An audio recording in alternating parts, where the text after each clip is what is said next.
ओम नमः शिवाय। दोस्तों, शिवलिंग पर चढ़ा हुआ जल पीने से कुछ ऐसी घटना घटित होगी जिसका अंदाजा लगाना भी लगभग न के बराबर है। गुरु परंपरा से प्राप्त जो ज्ञान हम आज आपको बताने जा रहे हैं वो सच्ची घटना पर आधारित है। अगर आप जानना चाहते हैं शिवलिंग पर चढ़ा हुआ जल पीने से क्या होता है तो वीडियो को अंत तक जरूर देखिएगा। आप भी हो जाएंगे हक्का बक्का। भयंकर चमत्कार देख आपकी आंखें फटी की फटी रह जाएंगी। दोस्तों, शिवलिंग पर किस प्रकार से पानी चढ़ाया जाए और इसे किस प्रकार से पिया जाए, इसके पीने के फायदे, घर में छिड़कने के फायदे, घर में रखने के फायदे और इसके नियम एवं सावधानी के बारे में बताऊंगा। दोस्तों, ये जानकारी इतनी खूबसूरत है कि शायद ही कोई आपको बताएगा। आपके पास जितनी भी दौलत हो, ये जानकारी पाने के लिए उस दौलत को लगा देना, फिर भी ये फ्री की जानकारी आपको कोई नहीं बताएगा। तो दोस्तों, विद्वेश्वर संहिता के 12वें अध्याय के 18वें श्लोक में बताया है कि जो जल शिवलिंग पर चढ़ाया जाता है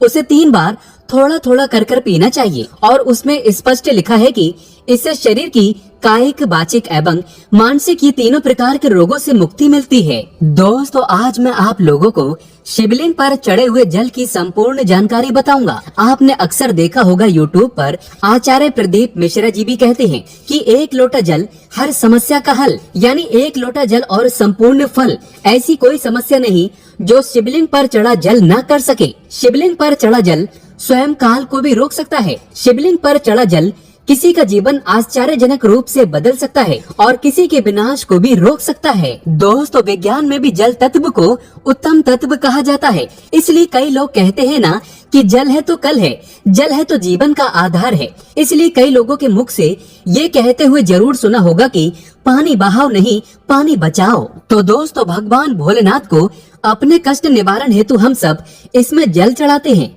लेकिन उस जल का प्रसाद लेना ही भूल जाते हैं।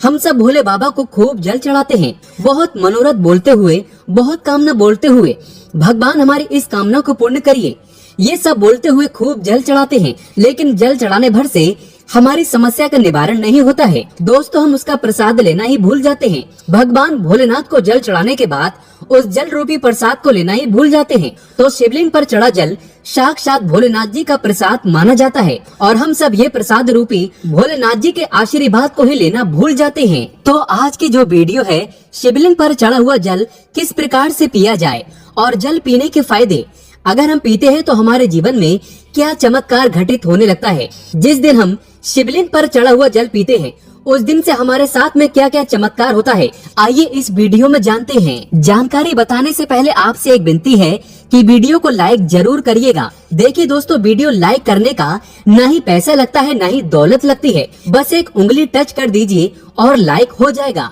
सच्चे दिल से कमेंट बॉक्स में लिखना ना भूले, हर हर महादेव, ओम नमः शिवाय। मात्र भोलेनाथ का नाम लिखने से ही शिवलिंग पर 1 लोटा जल अर्पित करना माना जाता है। तो आइए बढ़ते हैं वीडियो में। दोस्तों, सर्वप्रथम तो मैं आप लोगों को जल पीने के प्रयोग बताऊंगा, इसके बाद छिड़कने और रखने का प्रयोग बताऊंगा। आपको बता दें, शिवलिंग पर चढ़ा जल हमारे घर में भी पिया जाता है और भगवान शिव की कृपा से आज हम संपूर्ण और धन से परिपूर्ण हैं, सभी बीमारियों से दूर रहते हैं। तो जल पीने का प्रयोग कुछ इस प्रकार से है। शिवलिंग पर चढ़े हुए जल को पीने से आरोग्य की प्राप्ति होती है। आरोग्य अर्थात आप बीमार नहीं पड़ते हैं। इसको पीने से काफी लंबे समय तक बुखार नहीं आता।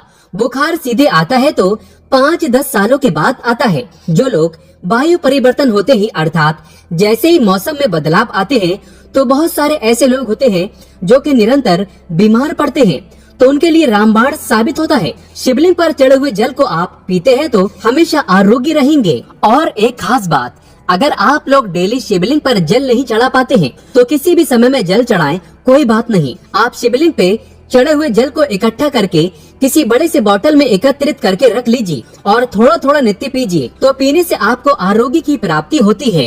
यदि आपकी आंखों में बार बार कीचड़ आ जाती है, धुंधलापन सा आ जाता है, चश्मा लग गया है, दिखाई कम पड़ता है, सुबह उठते समय आंखों में दर्द होता है, जलन होती है, तो ऐसे में शिवलिंग पर चढ़े जल से चेहरा धोने से, आंखों पर जल छिड़कने से समस्त बीमारियां, रोग दूर हो जाते हैं। दोस्तों, मेरी आंखें भी जब खराब हो जाती हैं तो मैं भी इसी जल से अपनी आंखों को धो लेता हूँ, तो समस्त आंखों के रोग दूर हो जाते हैं और आंखों की रोशनी भी फर्राटेदार तेज हो जाती है, बढ़ जाती है। दोस्तों, शिवलिंग पर चढ़ा हुआ जल पीने से भाग्य बलवान होता है। अर्थात अगर आपका दुर्भाग्य आपका पीछा नहीं छोड़ रहा है तो शिवलिंग पर चढ़ा हुआ जल पीजिए, आपका भाग्य बलवान होगा और आपका दुर्भाग्य आपसे कोसों दूर भागेगा। अगर किसी भी प्रकार का ग्रह दोष बाधा आपको सता रही है, आपको समझ में नहीं आ रहा, जिसके कारण आपकी आध्यात्मिक उन्नति रुक चुकी है, आप आगे नहीं बढ़ पा रहे हैं या फिर सफलता की ओर जैसे ही कदम रखते हैं किसी भी प्रकार की विघ्न बाधा परेशानी आपके जीवन में आ जाती है, तो ये सब नवग्रह के कारण होता है और अपने पूर्वकृत कुछ कर्मों के कारण होता है। तो ग्रह दोष एवं समस्त प्रकार की बाधा से बचने के लिए शिवलिंग पर चढ़े हुए जल को नित्य पीजिए। आपकी कैसी भी ग्रह नक्षत्र की पीड़ा आपको सता रही है वो जड़ से समाप्त हो जाएगी। दोस्तों, शिवलिंग पर चढ़ा हुआ जल पीने से शरीर का पुनः कायाकल्प होता है। अर्थात जैसे कि आपके शरीर में बुढ़ापा आ चुका है, आपके शरीर में ताकत नहीं बनती, आपके शरीर में जोश नहीं है, आपके शरीर में वो पुनः शक्ति नहीं है जो कि पहले थी।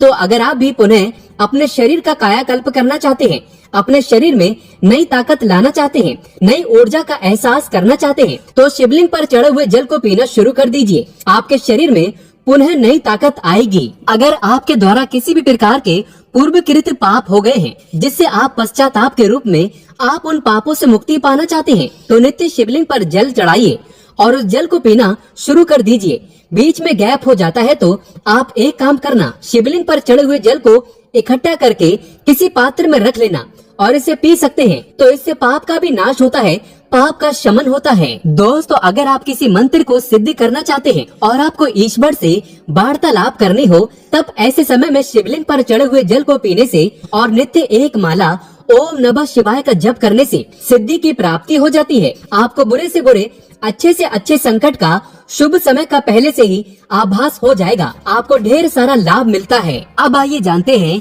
कि शिवलिंग पर चढ़े हुए जल को घर में छिड़कने से क्या होता है, ये जानना भी है जरूरी।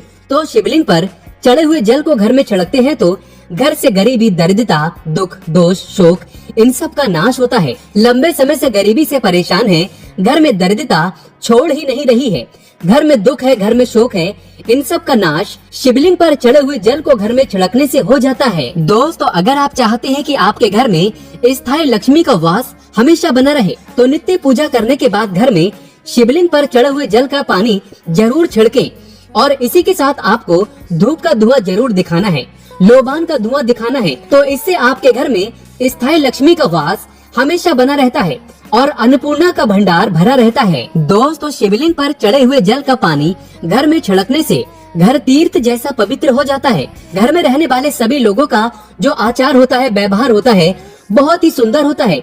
सोचने समझने की क्षमता भी और लोगों की तुलना में 1000 गुना ज्यादा वृद्धि होती है, बढ़ती जाती है और आपके घर में हमेशा एकता बनी रहती है।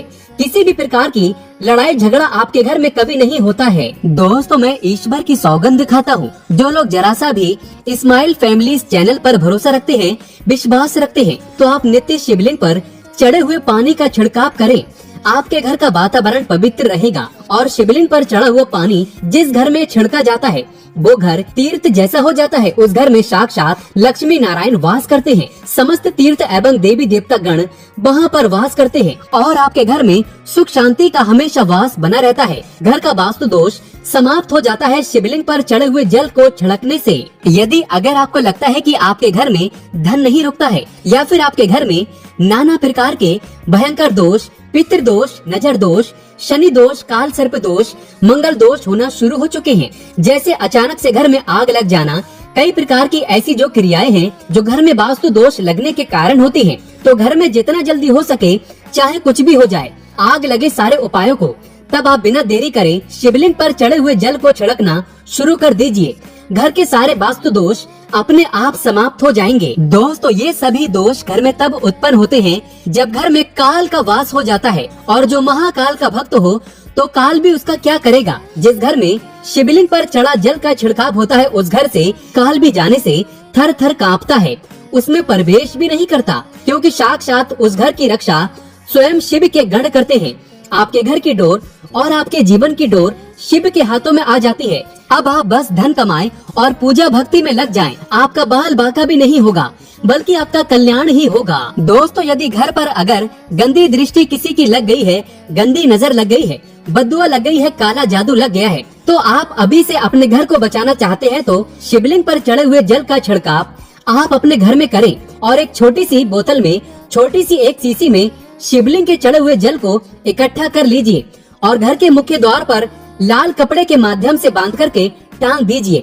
तो आपके घर में किसी भी व्यक्ति को किसी की हाय बद्दुआ एवं बुरी नजर नहीं लगेगी। अब आइए इस वीडियो में जानते हैं कि शिवलिंग पर चढ़े हुए जल को घर में रखने से क्या क्या फायदा मिलता है। तो आइए जानते हैं। देखिए, इसे उत्तर और पूर्व दिशा में रखने से या घर के द्वार पर रखने से सदा आपके घर में सुख शांति का वास बना रहता है। पूजा रूम में रखने से या एक बूंद रोज नित्य पीने से आपकी आध्यात्मिक उन्नति होगी। शिवलिंग पर चढ़ा पानी जमीन के अंदर, ध्यान से सुनिएगा, शिवलिंग पर चढ़ा पानी जमीन के अंदर चांदी के बेलपत्र के साथ दबा करके एक तांबे के लोटे में रखने से ऊपर से आप जो है सफेद कलर के कपड़े से इन चीजों को बांध दीजिए और इसे 1 फीट अर्थात 1 हाथ के आसपास नीचे दबा करके रखते हैं तो आपके घर में कभी अकाल मृत्यु नहीं होगी। यदि कोई रोगी है तो उसे शिवलिंग पर चढ़े हुए जल से नहाने से, उनका नहाने वाला जो पानी है उसमें 2 बूंद डाल करके स्नान कराने से उनको लाभ मिलेगा। कोढ़ भी धीरे धीरे खत्म हो जाएगा। अगर आपकी स्किन से खाल छूटती है तो वो भी ठीक हो जाएगी। उनके रोग जल्दी ठीक हो जाएंगे, वो स्वस्थ हो जाएंगे। आइए इस वीडियो में जानते हैं कि शिवलिंग पर चढ़ा हुआ पानी कैसे इकट्ठा करें। तो शिवलिंग पर पानी डालते समय जलहरी, जिसे हम शिवलिंग का निचला भाग बोलते हैं, जिसे हम योनि भाग भी बोल सकते हैं, तो इसके नीचे जहाँ पर शिवलिंग के ऊपर में आप जल चढ़ाते हैं उसका जो लास्ट छोर होता है जिसे हम जलहरी बोलते हैं, तो उसके नीचे में एक पात्र रख दीजिए। तांबे का पात्र रखना है और उसमें आपको शिवलिंग पर चढ़े हुए जल को इकट्ठा करना है, एकत्रित करना है और इसे शिवलिंग पर माथा टेकने के बाद ही, भोलेनाथ का स्मरण करने के बाद ही प्रसाद समझ करके इकट्ठा करके रखना है। तो ये होता है जल इकट्ठा करने का नियम। अब आइए कुछ नियम के बारे में जानते हैं। तो इस पानी पर किसी की छाया मत पड़ने देना। इस पानी पर, शिवलिंग पर रखा जो पानी है, इस पर किसी की छाया मत पड़ने देना। इसे हमेशा पूजा कक्ष में ही रखना, नहीं तो इसकी दिव्यता समाप्त होना शुरू हो जाती है और अपवित्र अवस्था में, जैसे कि माता बहनों को मासिक धर्म होता है, तो अपवित्र अवस्था में महिलाएं इसे ना छुए, बल्कि आप इसे किसी से मांग करके पी सकते हैं। दोस्तों, कुछ सावधानी भी है जरूरी। यदि आप मांस मछली खाते हैं तो इसे आपको नहीं पीना है। नहा धोकर आप कल के समय कुल्ला आदि करके भगवान शिव से क्षमा मांगने के बाद आप इसे पी सकते हैं। अगर आपको जानकारी अच्छी लगी तो कमेंट बॉक्स में लिखें हर हर महादेव, ओम नमः शिवाय, एक लाइक तो बनता है।